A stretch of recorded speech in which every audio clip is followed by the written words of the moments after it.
Good morning, student.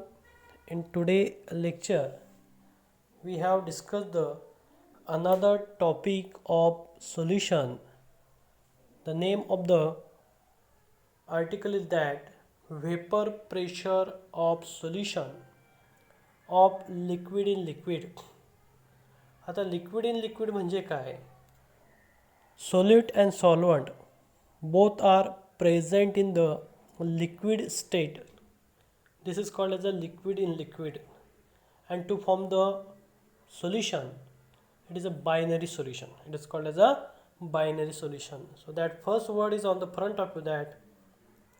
Consider the binary solution. Binary means that two of the two volatile liquid.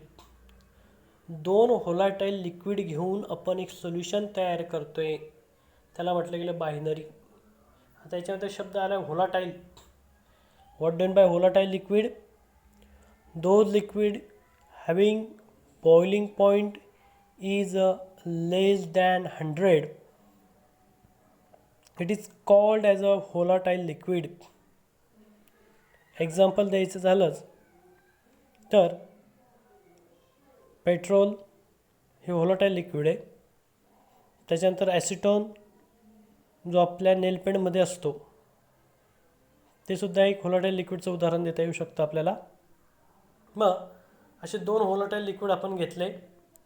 पहिल्याला नाव दिलं A1, दुसऱ्याला नाव दिलं A2.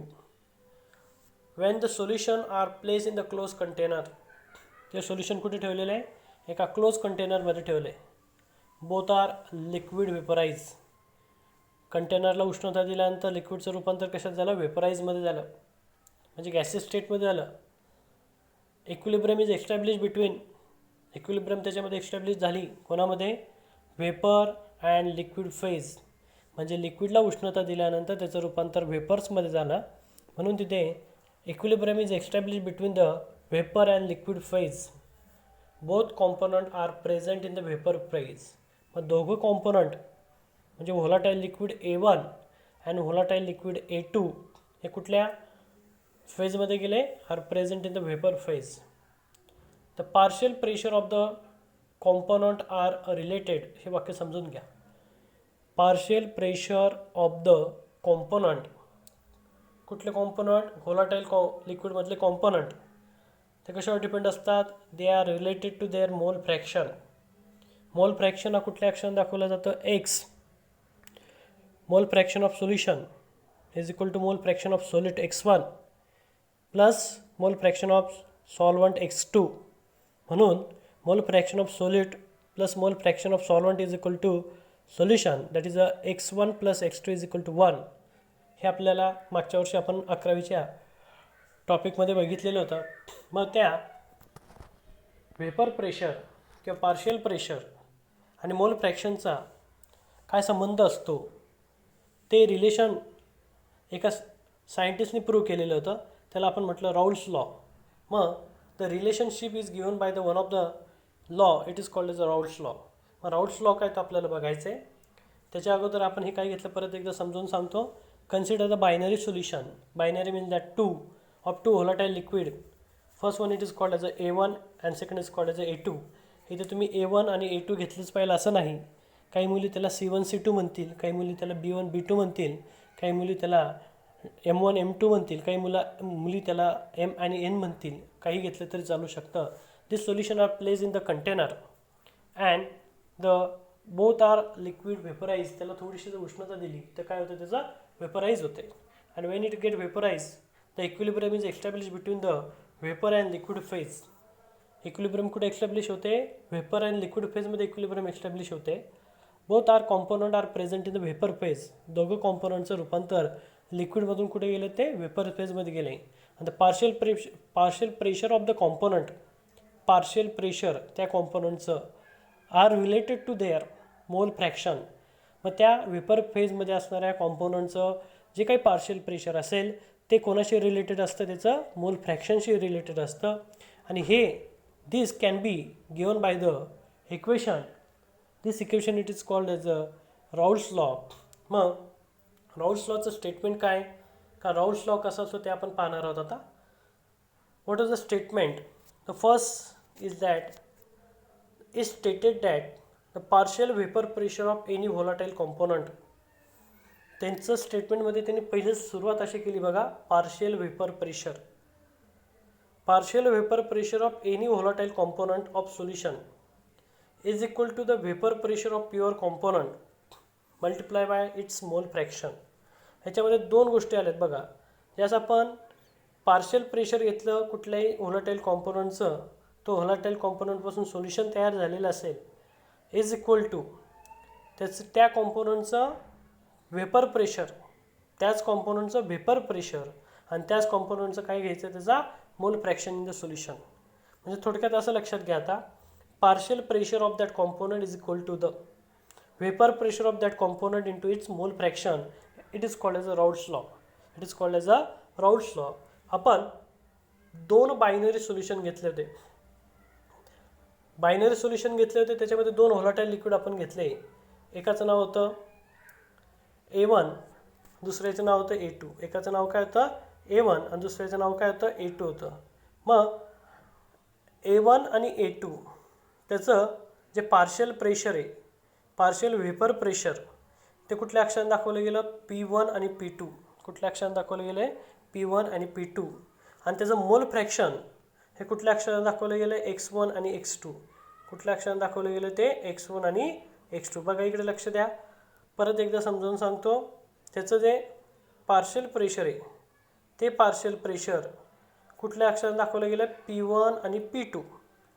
मोल fraction X1 आणि X2. When volatile component is A1, volatile component घेतला आपण, liquid घेतला, त्याचं पार्शियल प्रेशर P1 आहे, त्याचं मोल फ्रॅक्शन X1 आहे. तसंच व्होलाटाईल लिक्विड जो A2 घेतला, त्याचं पार्शियल प्रेशर काय आलं, P2 आलं, त्याचं मोल फ्रॅक्शन काय आलं, X2 आलं. म्हणून इथे राउल्ट्स लॉनुसार आपण काय लिहू शकतो बघा, we have written P1 is equal to, P1 म्हणजे काय, त्याचं पार्शियल वेपर प्रेशर आहे, is equal to X1 into P10. X1 into P10. P10 काय आहे त्याचं, P10 is a vapour pressure of that pure liquid. P10 is a vapour pressure of that pure liquid. हे कोणासाठी झालं, this is for the volatile liquid A1. तसं we have write the or we have written the vapour pressure of liquid component A2 and its mole fraction, that is partial vapor pressure of volatile component A2 is equal to P2 is equal to X2 into P20. P1 and P20 P10 and P20 are the vapor pressure of liquid component A1 and A2 respectively. मग हे जे काय आहे ते आपण Raoult's लॉचं statement ते mathematical फॉर्ममध्ये लिहिलं आहे. आता आपल्याला टोटल प्रेशर बघायचं आहे. टोटल प्रेशर म्हणजे कॉम्पोनंट घेतले व्होलाटाईल लिक्विड A1 आणि व्होलाटाईल लिक्विड A2, त्याचं जे पार्शियल प्रेशर घेतलं P1 आणि पार्शियल प्रेशर घेतलं P2, ह्या दोन पार्शियल प्रेशरची बेरीज हे टोटल प्रेशर असतं सोल्युशनचं. कारण की काय घेतलं आपण, 2 व्होलाटाईल लिक्विड घेतले. सोल्युशन कसं तयार झालं, सॉलिड प्लस सॉल्वंट. मग 2 volatile liquid, first is that A1 having partial pressure is the P1 and A2 having partial pressure is a P2. So we can return here is that P is equal to P1 plus P2. P बरोबर काय घेतला आपण, P1 plus P2. But we know that the value of P1 is equal to, P1 ची value काय बघा आता, P10 into X1 ही किंमत टाकली बघा इथे, P10 into X1 plus P20 into X2. P20 into काय टाकले आपण, X2 किंमत टाकली. आता याच्यामध्ये जर बघितलं तर आपल्याला X1 आणि X2 ह्या दोघांपैकी एक किंमत X1च्या भाषेत टाकावं लागेल किंवा X2च्या भाषेत टाकावं लागेल. आता मगाशी तुम्हाला म्हटलं होतं mole fraction of solution is equal to mole fraction of solid plus mole fraction of solvent.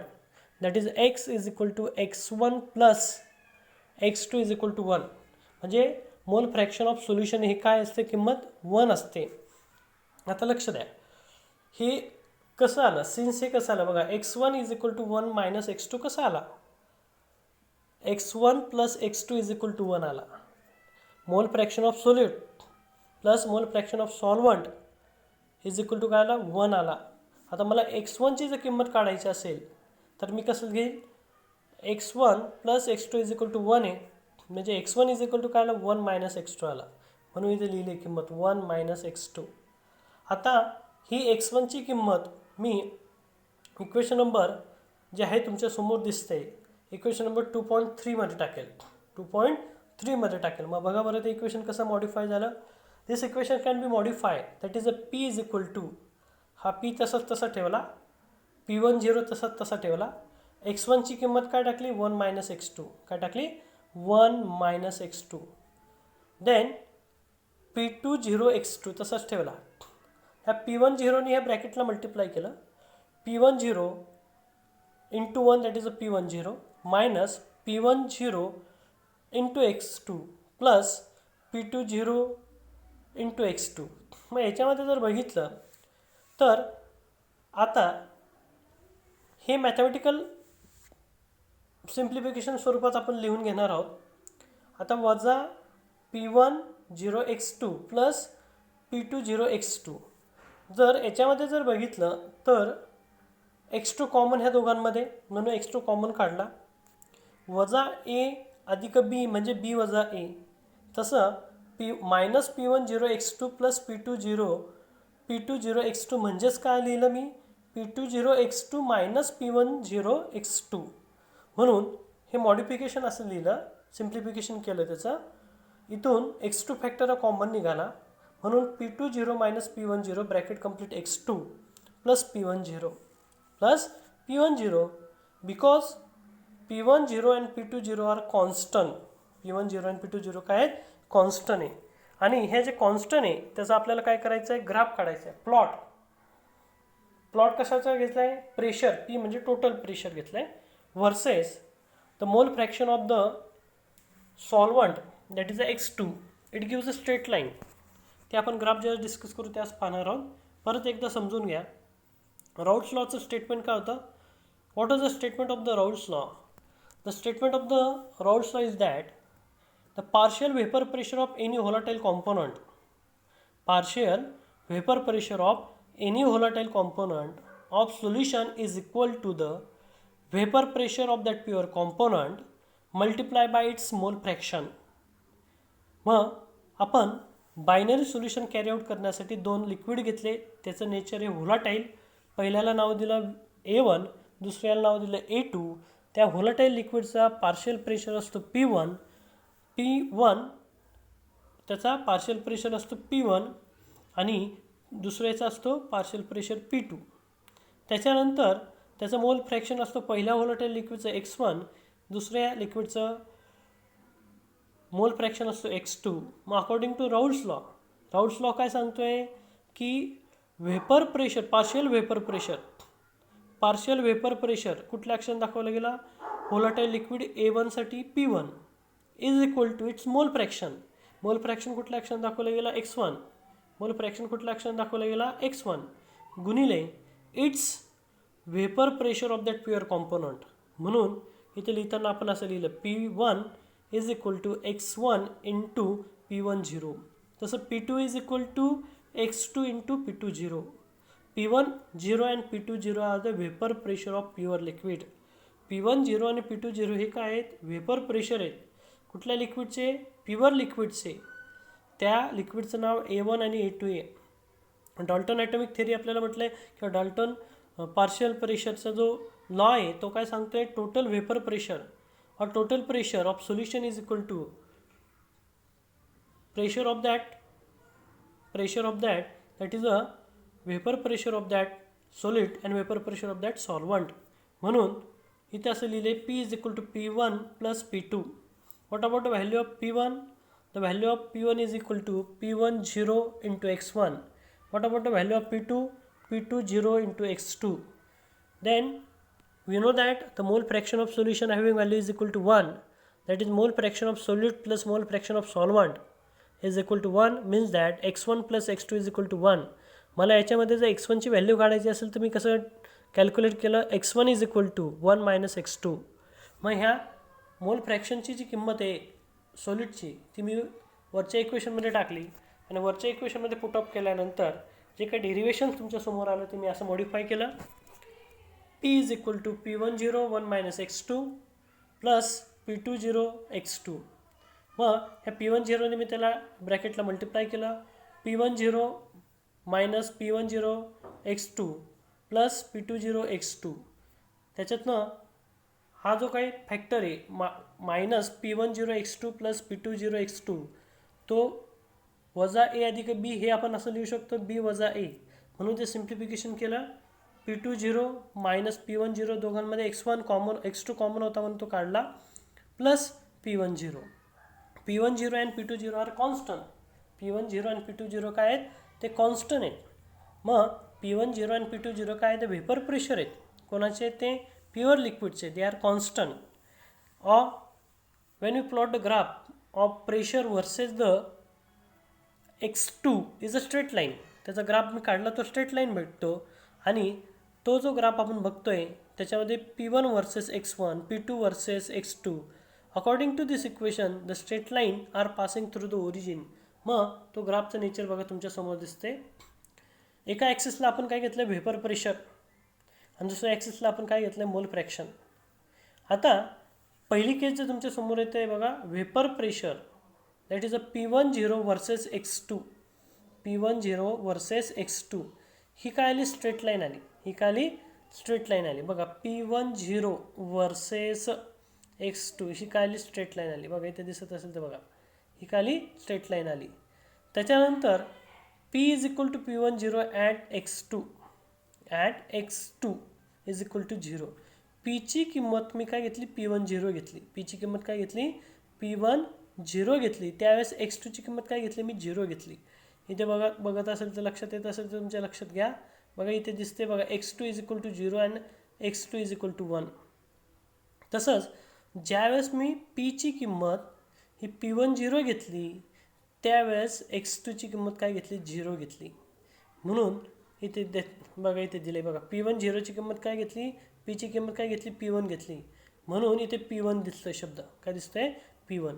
परंतु जर मी पीची किंमत p2 घेतली, पीची किंमत काय घेतली p2 घेतली तर त्यावेळेस x2ची किंमत काय घ्यावं लागते मला 1 घ्यावं लागते.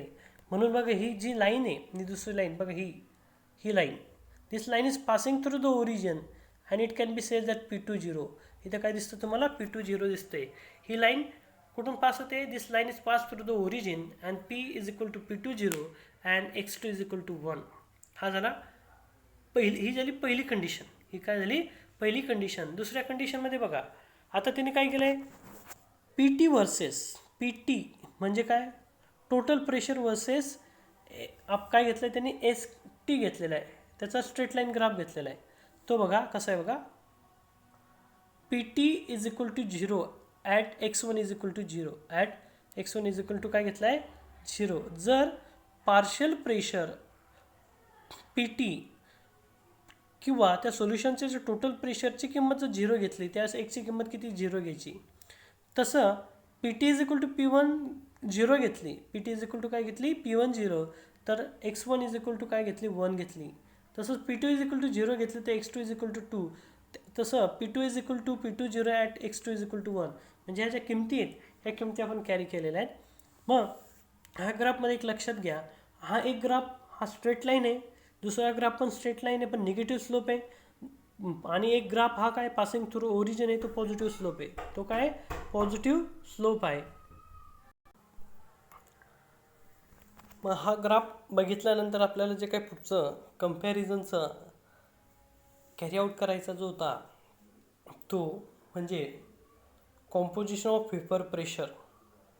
आता व्हेपर प्रेशरमधले आपल्याला कॉम्पोजिशन बघायचे.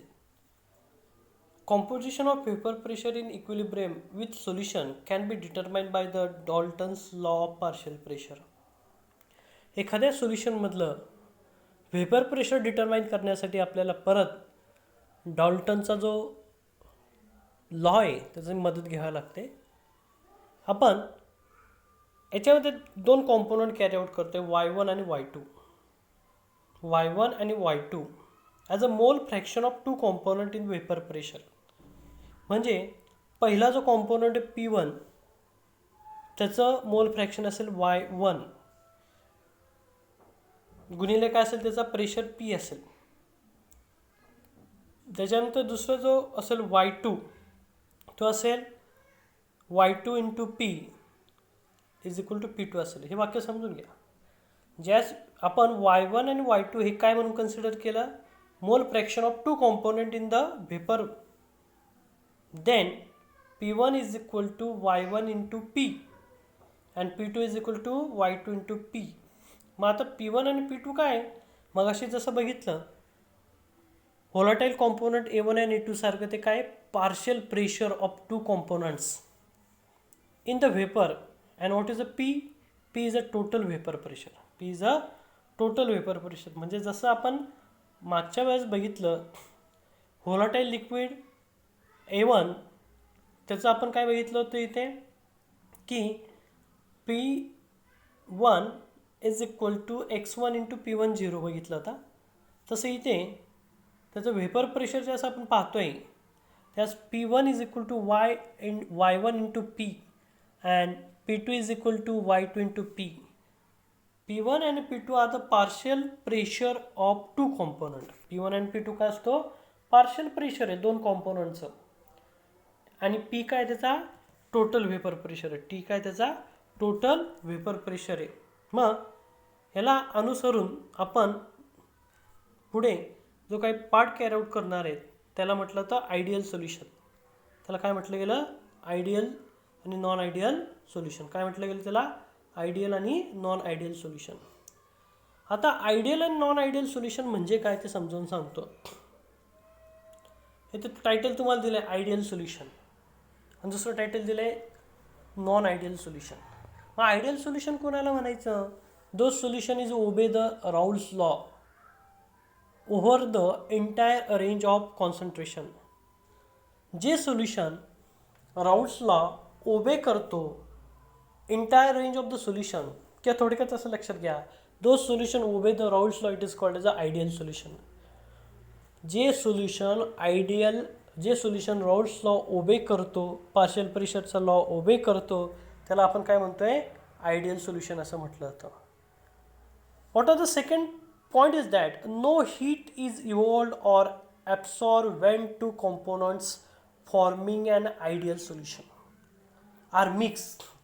ज्यावेळेस आयडियल सोल्युशन तयार होते सोल्यूट आणि सॉल्वंटच्या मिक्सिंगमुळे, त्यावेळेस कुठल्याही पद्धतीची हीट ही बाहेर टाकली जात नाही किंवा कुठल्याही पद्धतीची हीट आतमध्ये घेतली जात नाही.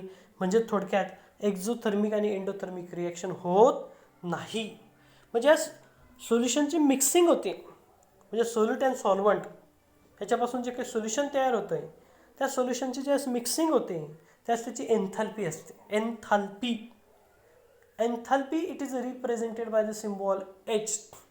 एन्थॅल्पी कुठल्या अक्षराने दाखवली जाते, H अक्षराने दाखवली जाते. कुठल्या अक्षराने दाखवली जाते, enthalpy H. And the mixing of the enthalpy it is represented by the delta H of mixing. कशाने दाखवली गेली ती, delta H of mixing is equal to 0. Is equal to काय म्हणतो तो, 0. म्हणजे वाक्य लक्षात घ्या, no heat is evolved or absorb when the two component forming an ideal solution. दोन कॉम्पोनंट जेव्हा एकमेकांमध्ये फॉर्मिंग होतात म्हणजे सोल्यूट अँड सॉल्वंट, त्याच्यापासून जे आयडियल सोल्युशन होतं ते आयडियल सोल्युशन तयार होत असताना कुठल्या पद्धतीची उष्णता दिली किंवा घेतली जात नाही. म्हणजे चेंज इन एन्थॅल्पी किंवा enthalpy of mixing delta H value is equal to 0. This are the second condition for the ideal solution. पुढची जी थर्ड कंडिशन आहे ती बघा, there is no change in volume बदलत नाही. There is no change of volume when two component forming and ideal solution are mix. म्हणजे ideal solution ज्यावेळेस form होतं, दोन कॉम्पोनंट जेव्हा एकमेकांमध्ये मिक्स होतात किंवा दोन कॉम्पोनंटपासून आयडियल सोल्युशन ज्यावेळेस फॉर्म होतं त्यावेळेस त्याचा व्हॉल्यूम बदलत नाही. when two components are two components forming an ideal solution, two components forming an ideal solution, at the time their volume is not changed. म्हणून याच्यावरून एक वाक्य असं म्हटलं आहे, the volume of an ideal solution is equal to volume of ideal solution is equal to the volume of two component taken for the mixing. म्हणून त्या सोल्युशनचा जो काही व्हॉल्यूम असेल तो व्हॉल्यूम म्हणजे काय असेल, the sum of the volume of the two components taken for mixing. म्हणून इथे दिले बघा, delta V of mixing is equal to 0. काय दिलं आहे त्यांनी, delta V of mixing is equal to काय दिलं आहे, 0. These are the third condition. पुढची कंडिशन त्यांनी दिली बघा, चौथी condition. In an ideal solution, ideal solution the interaction between the solvent solid, solid solid, solvent solvent molecular interaction are comparable. म्हणजे ideal solution कोणाला म्हटलं जाऊ शकतं की ज्या सोल्युशनमध्ये solid solid interaction, solvent solvent interaction, solid solvent interaction ही काय केलं ते कम्पेरेबल असेल, त्याला आपण म्हणू शकतो this solution is a ideal solution. This solution is a ideal solution. त्याच्यानंतर पुढची जी कंडिशन त्यांनी दिली बघा, vapour pressure of ideal solution is always lie between the vapour pressure of the pure component. आपण म्हणतो की आयडियल सोल्युशन कोणाला म्हटलं जातं, आयडियल सोल्युशन की त्याचं वेपर प्रेशर जे असेल, वेपर प्रेशर, ते वेपर प्रेशर काय असेल, lies between the vapour pressure of that pure component. म्हणजे प्युअर कॉम्पोनंटचं वेपर प्रेशर आणि आयडियल सोल्युशनचं वेपर प्रेशर ह्या दोघांमध्ये असेल, लाईज बिटवीन. म्हणून तिथे वाक्य म्हटलं बघा, the vapour pressure of ideal solution, vapour pressure of ideal solution always lie between. म्हणजे आयडियल सोल्युशनचं वेपर प्रेशर असेल ते इन बिटवीन असतं. इन बिटवीन कोणामध्ये असतं, त्या vapour pressure of the pure component. These are the 5 conditions to fulfil the requirement of the ideal solution. परत एकदा लक्षात घ्या, who is ideal solution. Though solution is obey the Raoult's law, it is called is a ideal solution. जे solution Raoult's law obey करतो त्याला आपण म्हटलं तर आयडियल सोल्युशन असं म्हटलं तर. ज्या सोल्युशनमध्ये डेल्टा एच ऑफ मिक्सिंग 0 असते, म्हणजे काय, no heat is loss, no heat is gain when the two component forming an ideal solution. Ideal solution कोणाला म्हटलं जाऊ शकतं की ज्या सोल्युशनची डेल्टा एच ऑफ मिक्सिंगची व्हॅल्यू काय असेल, 0 असेल. त्याच्यानंतर आयडियल सोल्युशन कोणाला म्हटलं जाऊ शकतं की ज्या सोल्युशनमध्ये त्याचा व्हॉल्यूम चेंज होत नाही. The volume is not change when two component forming an ideal solution. Two component forming an ideal solution are mix, that is a delta V of mixing is equal to 0. आणि चौथी condition आपण बघितली, the ideal solution shows the interaction between the solid interaction, solvent interaction, solvent interaction, and this interaction is a comparable. ते interaction आपण compare करू शकतो, त्या सोल्युशनला आपण म्हणू शकतो आयडियल सोल्युशन. आणि पुढची कंडिशन त्यांनी दिली बघा, the vapour pressure of ideal solution, vapour pressure of ideal solution is always lie between the vapor pressure of that pure component. These are the 5 conditions required the solution is ideal. मग हे आपण आयडियलच्या बाबतीत बघितलं. Non आयडियलला काय म्हटलं तर आयडियलच्या विरुद्ध non ideal. मग पहिली कंडिशन दिली बघा, though solution does not obey the Raoult's law over the entire range of concentration, it is called as a non ideal solution. जे सोल्युशन राउल्स लॉ ओबे करू शकत नाही त्या सोल्युशनला आपण म्हणू शकतो non ideal solution. Non ideal solution. What are the second condition, the vapour pressure of this solution can be higher or lower than that of the pure component. म्हणजे pure कॉम्पोनंटपेक्षा सोल्युशनचं जर वेपर प्रेशर हे खूप जास्त असेल किंवा कमी असेल तरी ते सोल्युशन काय नसू शकतं, आयडियल नसू शकतं. म्हणजे ते काय आलं, नॉन आयडियल आलं. म्हणजे vapour pressure of that solution can be higher or lower than that of the pure component. At the time it is a non-ideal solution. It is a non-ideal solution. मग याच्यानंतर जसं आपण ज्याचा जो graph आहे तो बघा, लक्ष द्या. तो ग्राफ आपण पाहणार होतो.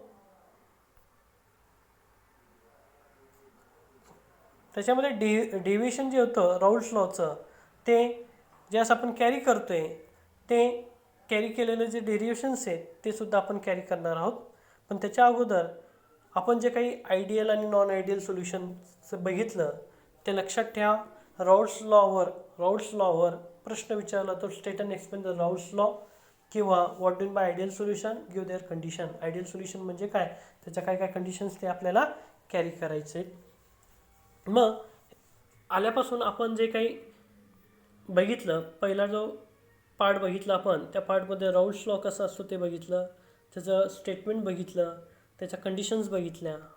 राऊल्स लॉमध्ये व्होलाटाईल कॉम्पोनंट म्हणजे काय ते बघितलं. त्याच्यानंतर त्याचं पार्शियल प्रेशर आणि व्हेपर प्रेशर जे असतं त्याचं डेरिव्हेशन्स बघितलं, त्याचा ग्राफ बघितला, त्याच्यानंतर कंपॅरिझन बघितलं, त्याच्यानंतर आयडियल आणि नॉन आयडियल सोल्युशन आपण बघितलं. मग हे जे काही बघितलं त्याच्यावरून आपल्याला राऊल्स लॉचे जे काही डेव्हिएशन्स आहेत, पॉझिटिव्ह डेव्हिएशन्स आणि निगेटिव्ह डेव्हिएशन्स, ते आपल्याला बघायचे. बघा आता राऊल्स लॉ जे आपण बघितला, कारण की आयडियल आणि नॉन आयडियल सोल्युशन राऊल्स लॉवर होतात. मग त्याच्या डेव्हिएशनमध्ये दोन प्रकारचे जे डेव्हिएशन्स असतात ते दाखवतात. पहिला दाखवतो पॉझिटिव्ह डेव्हिएशन आणि दुसरा दाखवतो निगेटिव्ह डेव्हिएशन. आता याच्यामध्ये हा जो काही ग्राफ आहे, हा ग्राफ आधी आपण एक्सप्लेन केला आहे. बघा इथे काय घेतलं आहे, this is called as a vapour pressure and this is called as a mole fraction. आता पॉझिटिव्ह डेव्हिएशन म्हणजे काय ते समजावून सांगतो. ज्या सोल्युशन आपण कन्सिडर करतोय त्या सोल्युशनमध्ये the solution in which solid solvent intermolecular जे इंटरॅक्शन असते are weaker than that of the solid molecule and solvent molecule. आता हे वाक्य काय सांगतंय, पॉझिटिव्ह डेव्हिएशन केव्हा दाखवतंय, ज्यावेळेस solution in which solid solvent intermolecular attraction are weaker असते. आताच आपण बघितलं ना आयडियल सोल्युशनमध्ये सॉलिड आणि सॉल्व्हंट इंटरॅक्शन ही काय पाहिजे, कम्पेरेबल पाहिजे. पण त्याच्यामध्ये त्यांनी असं म्हटलं आहे पॉझिटिव्ह डेव्हिएशन केव्हा दाखवलं जाऊ शकतं, when the solid and solvent interaction, solid solvent intermolecular attraction हे कसं असेल, वीक असेल than that of the solid molecule and solvent molecule. At the time the graph shows the positive deviation. त्यावेळेस तो ग्राफचं कुठला असेल, पॉझिटिव्ह डेरिव्हेशन असेल. म्हणजेच सॉलिड सॉल्व्हंट इंटरॅक्शन ही कमी असते, वीक असते. कोणापेक्षा, सॉलिड इंटरॅक्शनपेक्षा, सॉल्व्हंट इंटरॅक्शनपेक्षा. त्यावेळेस राऊल्स लॉ कुठलं बिहेव उभे करतो, it shows the positive behaviour, that is a positive deviation तो बिहेव करतो. मग अशा वेळेस काय होतं, the vapour pressure of such solution is higher than that of the pure component, मग अशी ज्यावेळेस कंडिशन होते पॉझिटिव्ह डेव्हिएशनमध्ये व्हेपर प्रेशर सोल्युशनचं हे जास्त असतं कोणापेक्षा, प्युअर कॉम्पोनंटचं. म्हणून तुम्हाला जी फिगर दिसते बघा, याच्यामध्ये आपण इथेनॉल घेतलेला आहे, solution of ethanol and acetone. बघा इथेनॉल पण लिक्विड आहे, ॲसिटोन बी लिक्विड आहे, म्हणजे लिक्विड इंटरॅक्शन झालं. Carbon disulphide and acetone show the positive derivation from the Raoult's law. म्हणजे थोडक्यात असं लक्षात घ्या, पॉझिटिव्ह डेव्हिएशन केव्हा असू शकतं, ज्या सॉलिड अँड सॉल्व्हंट इंटरॅक्शन ही वीक असते कोणापेक्षा, सॉलिड इंटरॅक्शनपेक्षा, सॉल्व्हंट इंटरॅक्शनपेक्षा. त्यावेळेस ग्राफ हा काय दाखवतो, पॉझिटिव्ह डेव्हिएशन दाखवतो. काय दाखवतो ग्राफ, पॉझिटिव्ह डेव्हिएशन दाखवतो. मग ह्या ग्राफमध्ये जर आपण बघितलं, बघा हा ग्राफ हा कुठून पास होतोय, it goes from the origin. आणि ग्राफ हा कसा होतोय, graph goes from the upper side, graph हा अप्पर साईडला जातोय म्हणजे तो पॉझिटिव्हकडे जातोय, म्हणून त्याला पॉझिटिव्ह डेव्हिएशन असं म्हटलं जातं. आता निगेटिव्ह डेव्हिएशन, हा ग्राफ आणि हा ग्राफ बघितलं तर बघा हा ग्राफ कुठे झाला आहे, निगेटिव्ह डेव्हिएशनकडे आलेला आहे. कुठे आला तो? निगेटिव्ह डेव्हिएशनकडे आला. डिक्रीजिंग फॅशनला गेलेला तो. कसं गेला आहे? Decreasing fashion. बघा हा फॅशन कशी त्याची डिक्रीजिंग आहे आणि इथे फॅशन कशी त्याची इन्क्रीजिंग आहे. मग आता निगेटिव्ह डेव्हिएशन म्हणजे केव्हा असतं? The solution in which the interaction between the solvent and solute molecule are stronger than that of the solid or solvent interaction exhibit the negative deviation.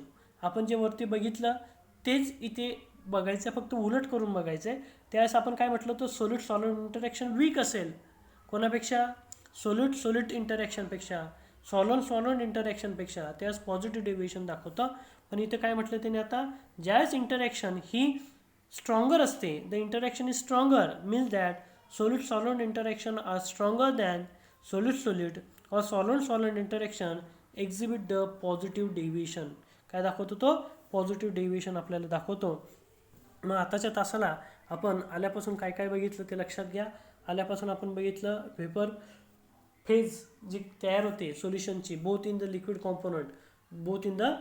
कॉम्पोनंटचे आपण बघितले. बघा त्या व्हेपर फेजमध्ये सोल्युशन इन लिक्विड कॉम्पोनंट आपण घेतले होते. Binary घेतले होते. त्याच्यामध्ये 2 व्होलाटाईल लिक्विड घेतले होते, A1 A2. त्याचं व्हेपर प्रेशर घेतलं होतं आणि त्या व्हेपर प्रेशरनुसार त्याचं रिलेशनशिप आपण डेव्हलप केली होती.